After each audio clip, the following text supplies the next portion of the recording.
few billion years ago, before humans created TVs or smartphones or the Federal Communications Commission, this planet was a mass of gases, water, dust, and rock. The sun heated the water, making clouds. Wind pushed clouds, generating static electricity. After a buildup of charge, lightning began to strike. A bombardment of lightning storms led to nucleic and amino acids, the building blocks of life. Early plants made oxygen and paved the way for animals. Plants and animals evolved for survival within the Earth's electrochemical environment. Thunderstorms still lead to daily variations in the Earth's electrically charged ground. Studies indicate that land and sea animals, as well as insects, have an electrical sense. For example, bees are positively charged and flowers are negatively charged. These charges help pollen stick to bees' hair while they visit a flower. Bees also use their electrical sense to determine whether or not a flower has recently been visited by another bee and to decide whether the flower is worth visiting. To navigate, animals as diverse as migrating geese, sea turtles, and wolves use the Earth's magnetic field. Worms' brains include a sensor, C. elegans, a microscopic structure at the end of a neuron. It looks like a nanoscale TV antenna, and it helps worms navigate underground. Other animals probably have similar sensors. Scientists are still learning how they work. All human organs, including our brains and hearts, function by electrochemical signals. Even at rest, all cells have measurable voltage. In other words, without electromagnetic energy, none of us would be here. Since human existence began, we have wanted to keep healthy. We are part of a diverse web of life, an ecosystem that provides our food, water, and shelter.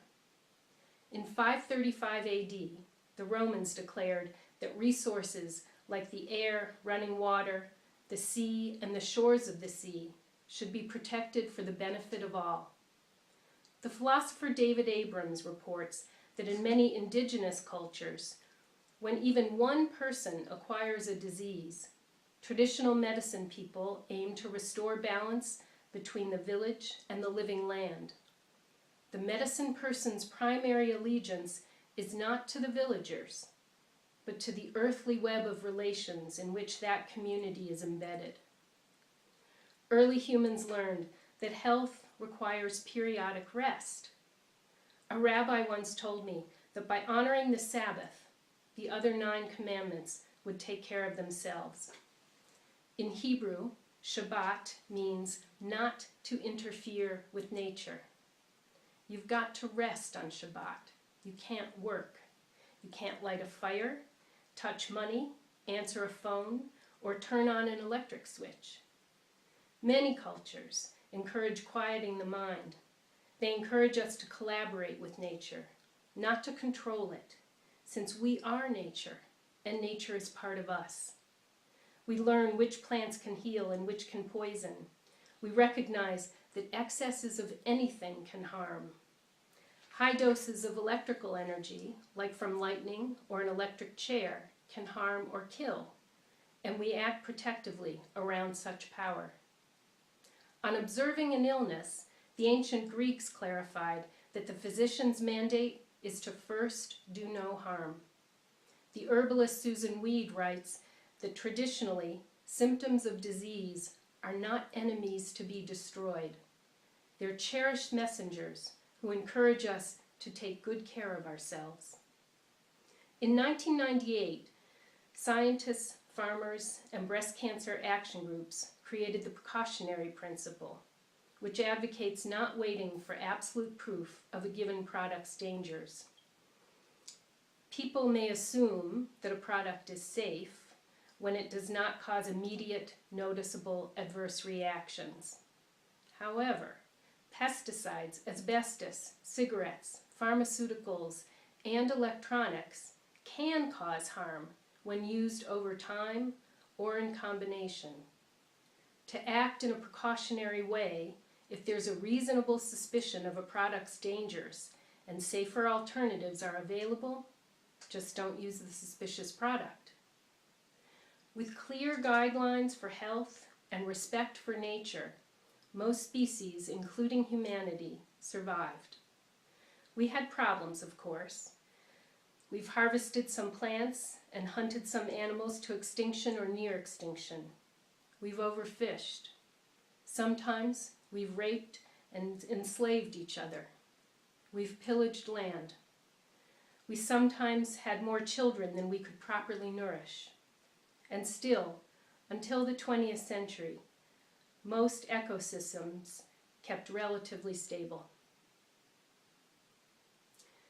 Besides wanting health, we humans have wanted to control electromagnetic energy. The ancient Greeks figured out how to generate electricity, but not how to store or transmit it. Around 1800, the observation that frog legs twitch in response to an electrical impulse led to the creation of electrochemical battery storage. By 1840, we could transmit electric signals over telegraph wire. 1844, we had the electromagnet and fired up the Industrial Revolution. By 1880, we could transmit electric power over long distances. We transitioned from visible mechanical technologies powered by horse and mule and human muscle to then steam and hydropower to electromagnetic technologies, whose power is mostly invisible. We built power plants, power lines, transformers, and motors. We electrified light. We electrified tools for cooking, washing clothes, diagnosing and treating illness, for transporting goods, for constructing roads and buildings, for communicating, entertaining, and educating. We transmitted talk, music, and sitcoms over radio waves. We electrified everything. Our lives became easier, and we began to believe that we had control of nature. By 2015, about 135 years after we began laying out an electric power grid, we have nearly saturated our environment with electromagnetic fields at frequencies and amplitudes that do not exist in nature. We've changed the Earth's electromagnetic environment significantly. Most of this change comes from our electric power grid, from radio and TV broadcasting antennas, and more recently from cell phones, cellular antennas, and Wi-Fi. Electronics also require electricity. Electricity requires natural resources, and so to keep electronics going, we extract the Earth's natural resources. In 1971, in Limits to Growth, climatologist Dennis Meadows warned that if we did not immediately and drastically curtail our use of natural resources, we could expect significant increases in drought, famine, floods, and war. Most folks did not heed the warning. We grew our population with expectations of comfort. Corporations offered us more cars, TVs, stereos, microwave ovens, and air conditioners, and we bought them. We bought food processed in factories and lost the know-how and the capability to grow, hunt, and preserve our own food. In the last few decades, plants and animals have gone extinct at alarming speed. Forests have died. Soil has become acidic and infertile. Oceans have become acidic and in some places lifeless. And since industrialization began, humans have acquired diseases rarely seen before: Alzheimer's, autism, diabetes, cancer, infertility, insomnia.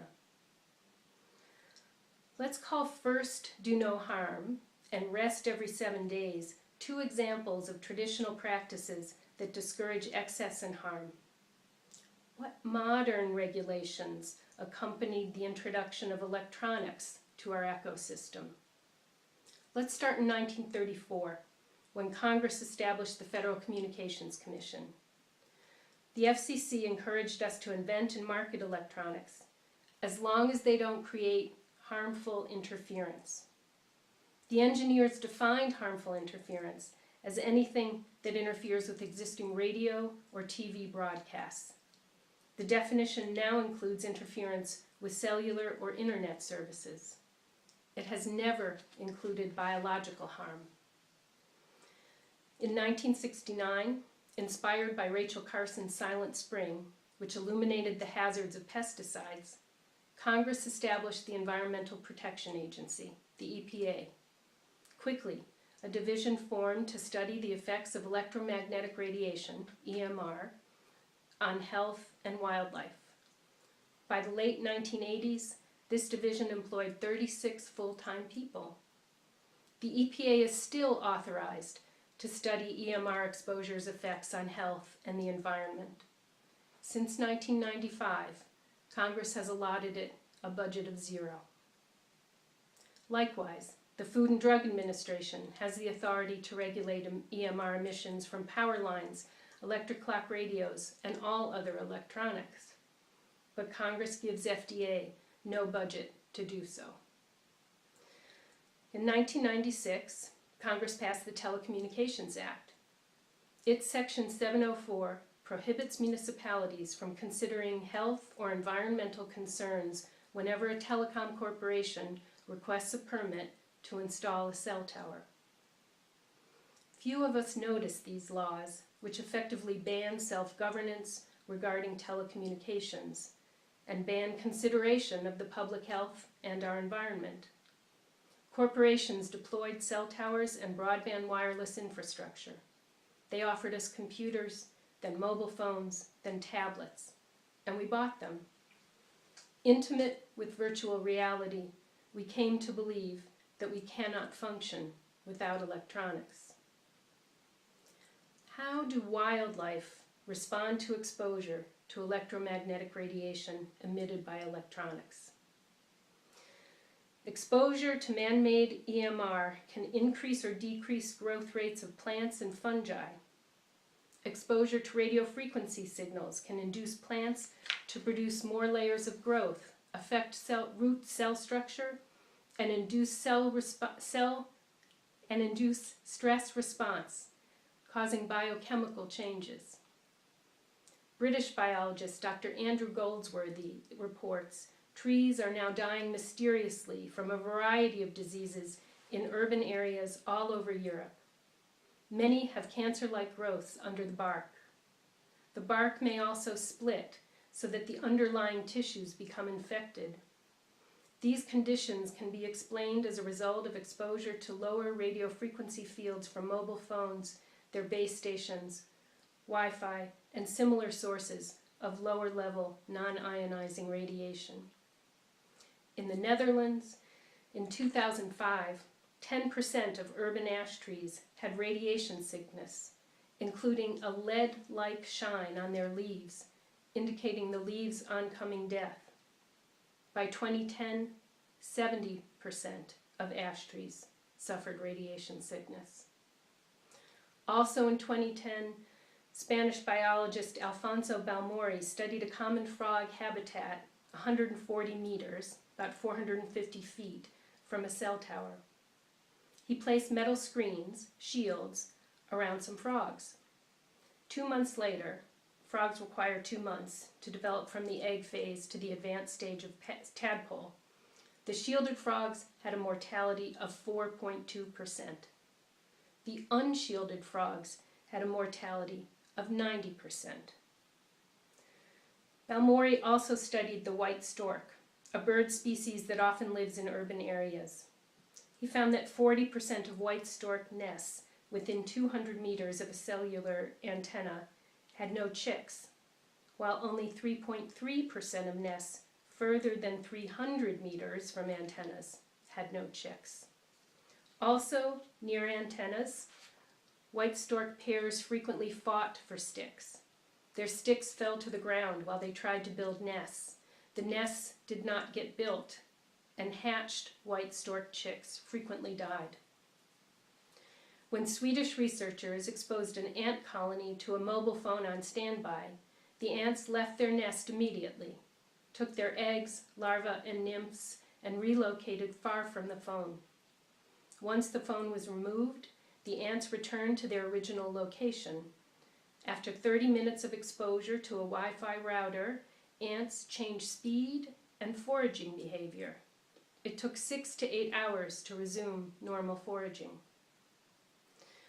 German scientist Ulrich Warnke reports that after cellular antennas were erected near beehives, long-time beekeepers observed pronounced restlessness and a greatly increased urge to swarm in their bee colonies. After nearby antennas went live, 65% of bee colonies abandoned their hives. GMOs, pesticides, and monocultures likely also play roles in bee colony collapse. But ill bees typically die in or near their hives. In most cases of colony collapse, no ill or dead bees are found. To help them navigate, bees and other creatures use cryptochromes, magnetically sensitive proteins in their eyes. Cryptochromes can sense the Earth's magnetic fields. Exposure to EMR emitted by cell towers disrupts cryptochrome-based navigation. Exposure to lower-level electromagnetic fields disrupts birds' ability to navigate too. Within grounded Faraday shielding, birds recover their navigational abilities. The U.S. Fish and Wildlife Service estimates that up to 6.8 million birds die per year in collision with communications antennas or their guy support wires in North America.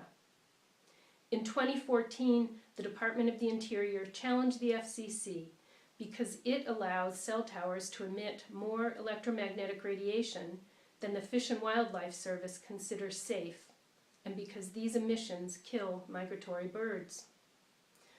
Ordinary citizens have also observed EMR exposure's effects on birds.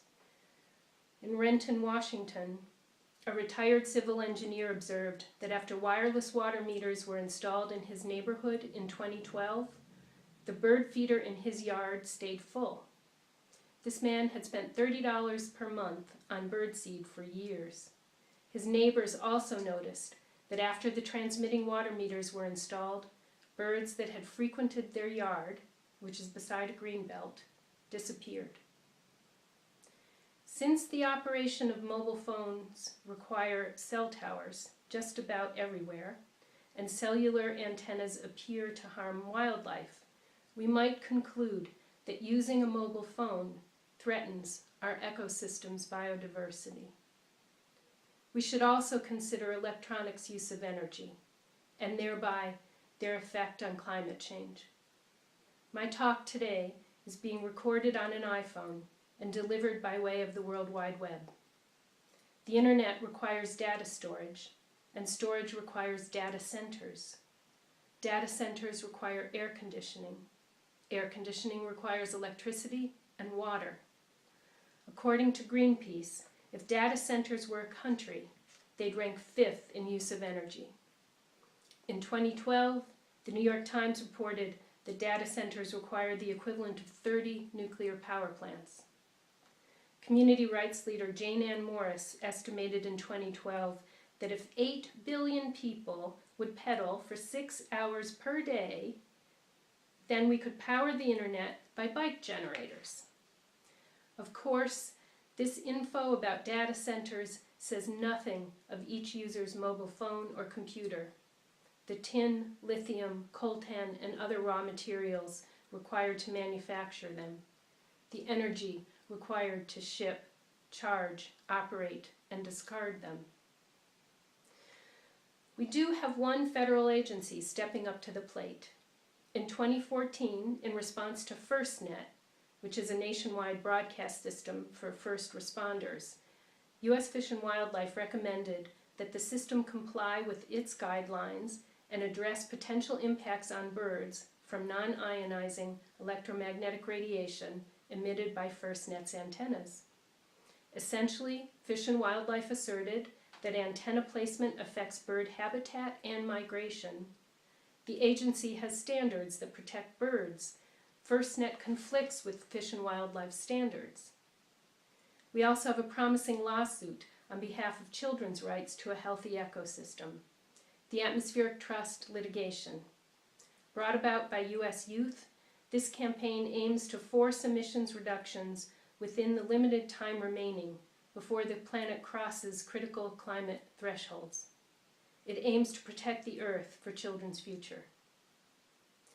Health and sustainability still require respecting nature's messages and honoring our limitations. The idea that we can do anything we want because we have the will or the technology violates that dictum to first do no harm.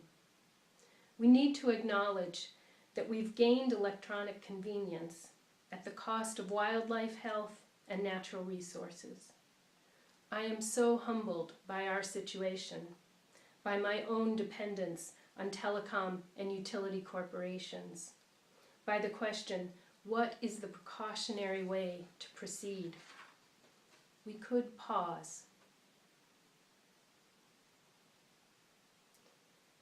We could respect each other as we struggle to recognize our behavior's impacts on our ecosystem and our own health. We can research the health and environmental effects of a device we want and go with the safest alternative. We can turn Wi-Fi off while we sleep. We can get cabled internet access. We can ban the use of mobile devices in our own cars. Say we agree that we need to reduce our exposure to EMR, our screen time, and our energy use. We can use electronics less. But people usually report that much as they try, resolve to reduce doesn't last for more than a day. I've learned recently that cultural change happens in groups of 7. What if neighbors, parents, and colleagues form support groups around Toril Gelter's protocol or Victoria Dunkley's electronic fast? Would that make efforts to reduce exposure and energy use to improve our own health and ecosystem health more effective? Surely we won't see significant change if only one household reduces its wireless use. Neighbors might also get their public library to buy meters to measure magnetic and radio frequency fields and to offer workshops about using them. A wiring error can expose a park or backyard to AC magnetic fields. The first step in canceling such electromagnetic radiation is detecting it. We can self-regulate as much as possible, while we encourage Congress to fund the EPA and the FDA to bring regulations up to date with the pace of invention. If you turn your Wi-Fi off at night and get cabled internet access, I'd call that a small step for your family and a giant one for our species. Is anyone here open to forming an alliance with 6 others who aim to reduce EMR exposure, screen time, and energy use? Would you stand up? Thank you very much.